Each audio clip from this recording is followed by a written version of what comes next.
Este vídeo vai fazer o Henri Burralho sofrer e gemer na sua casa no exterior. Vai fazer o PT Porqueira passar mal. Vai fazer o Cauê, o Caguei Moura, ter uma diarreia cósmica, entendeu? Vai fazer o pessoal da esquerdinha passar mal. Sabe por quê? Porque eu vou mostrar para eles que a narrativa de que eles passam, de que houve censura no governo militar, é uma grande baboseira. Eu vou mostrar isso para vocês com provas materiais. E antes da gente continuar esse vídeo, só cheque, por gentileza, se você está inscrito aqui no nosso canal. Nós estamos na beira, assim, faltando aqui 1.000, sei lá quanto, para a gente completar 600 mil inscritos aqui neste canal. Mais um marco para este canal aqui, que tem pouco tempo, tem 1 ano e pouquinho aqui de existência e que nós estamos sempre em busca da verdade, de ajudar as pessoas, em última análise, a levar as suas almas para o céu. Então, meu caro, faça o seguinte, inscreva-se no canal, assine, marque o sininho para que você receba as notificações e agora vamos para o assunto que interessa. O negócio é o seguinte, eu fico muito chateado, eu fico realmente pé da vida quando eu vejo esse pessoal aí gritando a censura no regime militar, porque ninguém podia falar nada, estavam todos calados, amordaçados, não poderíamos falar nada, não havia publicações, não havia nada, foi uma repressão imensa durante o regime militar, porque os militares queriam calar a boca da esquerda, né? E aí eles pegam o combate que o regime militar teve às guerrilhas e que foi muito bem feito, as guerrilhas armadas comunistas, eles pegam aquela imagem e eles transportam esta imagem repressiva, que foi correta, a repressão que eles fizeram contra as guerrilhas armadas, eles transportam isso para o campo da cultura, coisa que não aconteceu, né? Eu não posso negar, sim, que houve uma censura, sim, aqui e ali durante o regime militar. O próprio Paulo Francis, algumas vezes, chegou a dizer no Manhattan Connection que ele ia preso de vez em quando, quando ele escrevia um artigo meio quente demais no jornal, mas que depois o soltavam. Não, eles eram intocáveis. O Alceu, o Helder Câmara e o Carlos Castelo Branco. O Enio e eu éramos presos toda vez. Não. Sempre que havia um arrastão, nós éramos presos. Mas eu protestava pela liberdade. E essa gente não vale absolutamente nada. Que gente, Francis? Essa gente da CUT. Não posso negar que houve, sim, mas que foi este massacre de censura, né?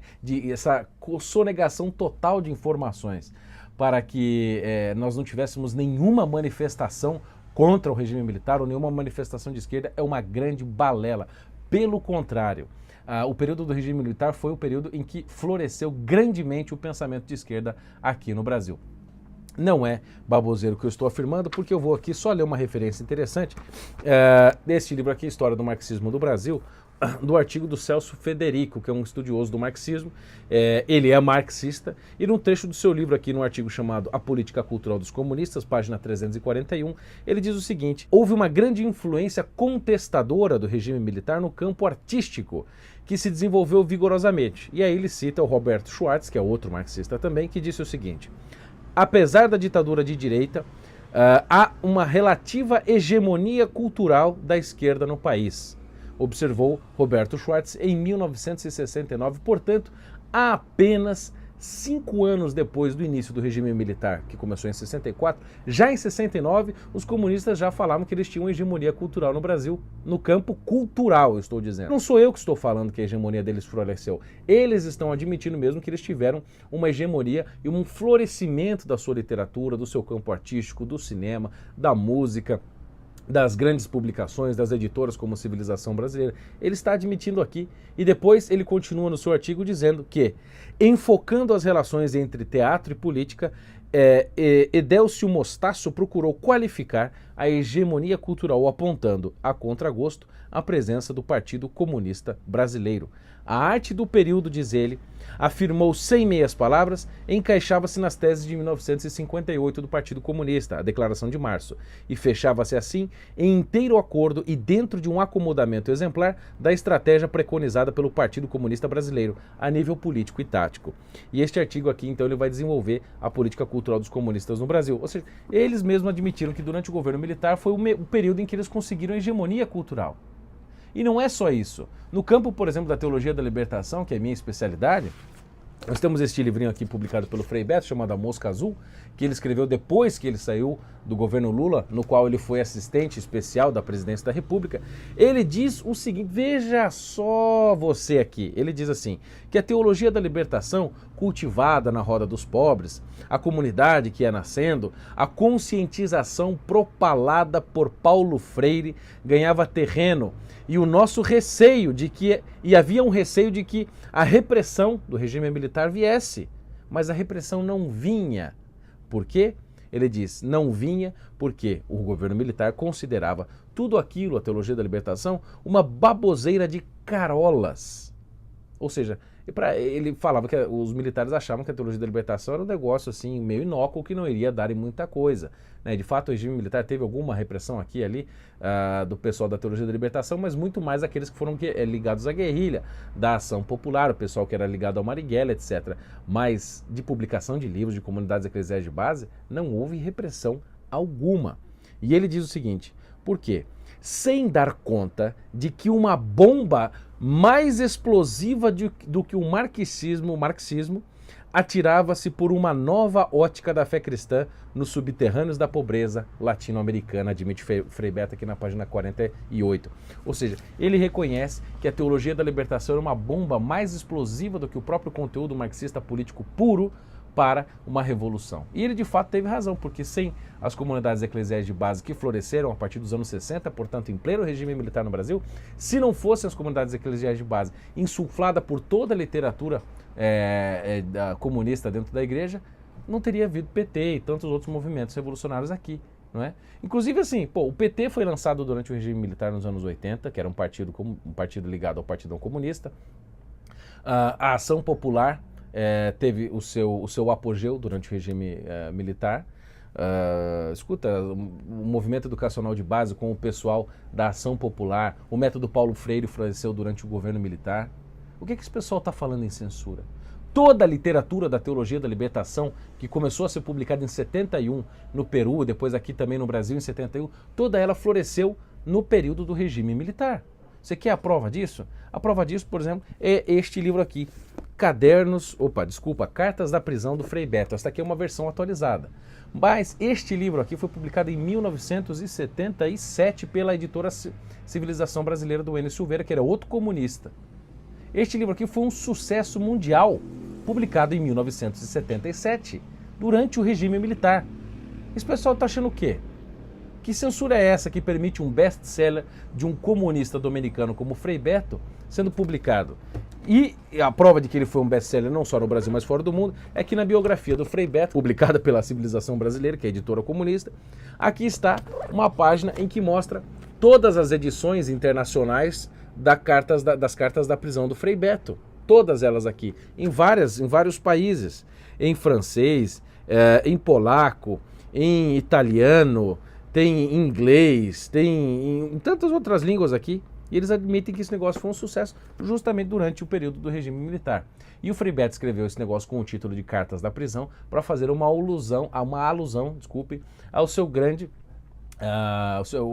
ícone intelectual, que é Antônio Gramsci, que escreveu os Cadernos do Cárcere. Ele então escreve as Cartas da Prisão. Outro livro, por exemplo, que floresceu durante o regime militar, esse aqui de 78, era o livro do Carlos Mesters, por exemplo, 6 Dias nos Porões da Humanidade. Foi publicado aqui em 1978. Carlos Mesters é aquele belga aqui no Brasil que deu o método de interpretação bíblica para o pessoal da teologia da libertação nas comunidades eclesiais de base. Quer mais um exemplo? Livro do Leonardo Boff, A Fé na Periferia do Mundo, 1983, um ano antes de acabar o regime militar.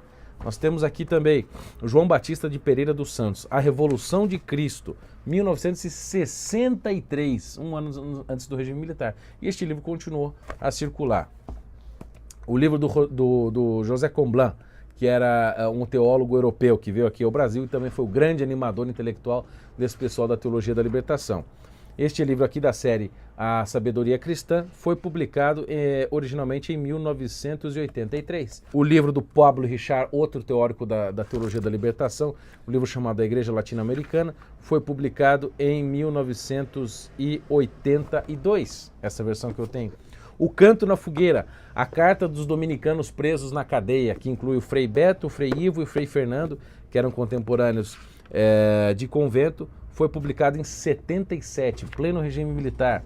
O livro do Hugo Asman, o grande teórico da teologia da libertação, que estudou em Frankfurt com Max Horkheimer e Theodor Adorno, um livro sobre o capitalismo mundial e trilateral, que ele fala aqui do presidente Carter, publicado em 1978. A Pedagogia do Oprimido de Paulo Freire também floresceu durante o regime militar. O livro do Gilberto Carvalho, que é o grande acusado aí pela morte de Celso Daniel, né? Esse caso tem que ser ainda desvendado, mas ele parece que é o grande nome por trás disso. Um livro em que ele fala sobre a liderança do clero católico, obviamente, nas revoluções republicanas. Isso aqui foi publicado nos anos 80. E livros como esse eu tenho centenas aqui na minha casa. O livro, por exemplo, Jesus Cristo Libertador, do Leonardo Boff, a Teologia da Libertação, Perspectivas, do Gustavo Gutierrez, tantos outros, todos floresceram durante o regime militar. Agora, que censura é essa que permite uma publicação tão extensa, tão massiva e que teve tanta penetração na cultura brasileira? Que censura é essa? Ou seja, não houve censura. Houve apenas o controle aqui e ali de alguns artigos que importavam para, no meu entender, para a tática de guerrilha. E um artigo muito subversivo, muito obviamente comunista. Agora, coisas como essa, que eram muito mais deletérias e pertenciosas para a cultura nacional e para o fomento da revolução, não, elas foram completamente deixadas florescer. Completamente. Então que porcaria de censura é essa, rapaz? O que vocês estão falando? Os caras admitiram aqui, os historiadores admitem que floresceu a sua cultura, o seu domínio intelectual, por causa, inclusive, com o Partido Comunista Brasileiro. Não sou eu que estou falando, são eles, os próprios comunistas. Se você não concorda, você vai ter que ir lá falar com o Celso Federico.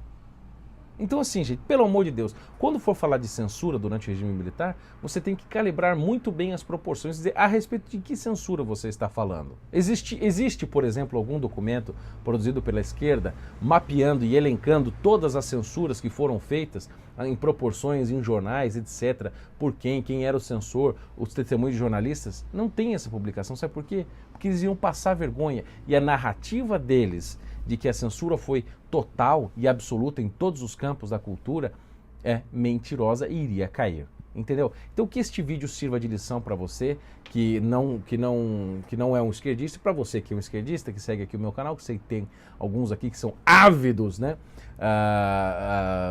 inscritos aqui no meu canal e acompanham tudo que eu falo. Vejam que vocês são uns grandes idiotas se continuarem a propagar isso. E se continuarem a propagar, eu vou mostrar mais e mais provas até que vocês caiam em ainda maior descrédito perante o povo brasileiro. Então sim, houve censura sim, aqui e ali, mas não foi esta coisa hegemônica. Parem de mentir. Um abraço e até o próximo vídeo.